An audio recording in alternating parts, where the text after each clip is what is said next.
Hi, all.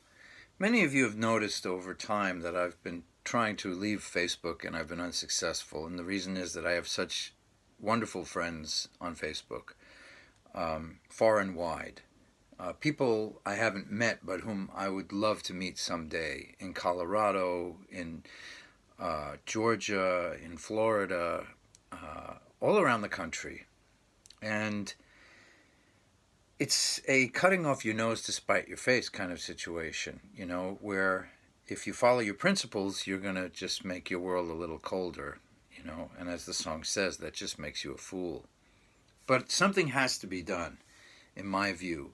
And to me, Facebook is the perfect example of what's wrong with a lot of people in the world today, particularly in America.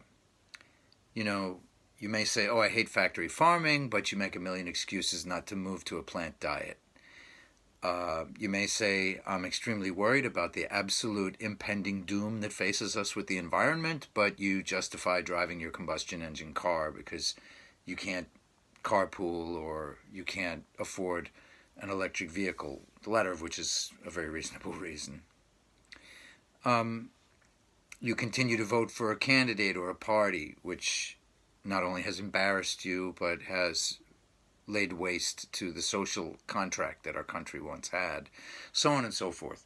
So to me, and this idea has never been far from my mind in many different aspects of life, we Americans who seem to have championed freedom and democracy and the sanctity of the individual seem to be the people who are so fast and loose with our morals, and that's why I think our country has fallen into such great decrepitude. And this bothers me, and I really, really feel like a chump when I continue to post my art and my writing and my ideas on Facebook and Instagram because I'm so morally and character-wise unimpressed with Mark Zuckerberg. Yes, he gives money to charity, but so what? You're supposed to do that if you can, right? It's the things that you do in your business. It's the things that you do in your country. It's the things that you do that affect your fellow countrymen, not the things that you do in business alone. Or it is the things that your business does to those relationships with your fellow countrymen and your country and the community, which really mark your character. And there really are no two ways about it. If you continue to align yourself with or do business with people who have lacking morals or people who make excuses for doing the wrong thing, including your government when it, for example, supports Israel as it inordinately responds to rocket attacks by destroying a whole culture with American technology and with pushing people off their land, that really marks your morals as unfit. So I think what I'm going to do is I'm going to delete all my data, or rather my posts from Facebook, but I will still use Facebook instead of having Facebook use me because I don't want to lose this contact with my friends.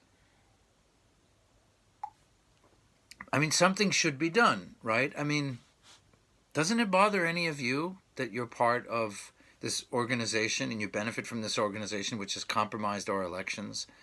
Part of this organization which just can't be reined in by government and has been a liability on our security and privacy time and time again? Why do Americans vote to go to war?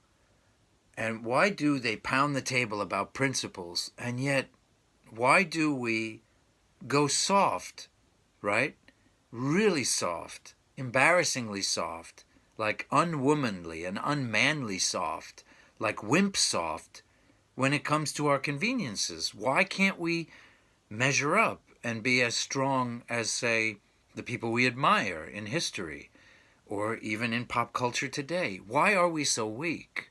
And that bothers me. That really bothers me. I mean, that's why I get angry when I have to accidentally inhale someone's cigarette smoke or when someone wakes me up in the morning, because I don't understand how other people claim the right to infringe on others that way. And it really bothers me that my fellow Americans are just okay with corruption. They're okay with being taken advantage of. They're okay with being made fools of. And I wouldn't mind that if they didn't stand up and pound the table about rights and freedoms in other instances, because it's completely hypocritical. So I'm going to follow through with disenfranchising Zuckerberg with the very small amount of money that I make for him with my posts by not posting here anymore. And I'm going to use him by communicating with you and commenting on your posts. If you want to see my art and my poetry, my maxims, my pedagogy, my photography, my painting, my thinking, my ideas, then you can go to YouTube or you can go to my website at Blogspot. But I encourage you to do things that show that you do have moral fiber, that you do have standards, that you do have strength, that you do have manhood, that you do have womanhood, that you are an adult who respects yourself. And dump this guy. And I can't wait until about 200 of you say to me, yeah, Carl, let's all move to Kakao and Kakao Story. It's better anyway. A millionfold. And it's not as ADD, distracting. And then you could say, hey, I'm not a chump. Hey, I'm not lazy. Hey, I do have morals. Hey, I do stand by what I believe in. Anyway, no offense, but I had to come out strong about this because it's been bothering me for a really long time. Okay, standing tall and strong. See you next time.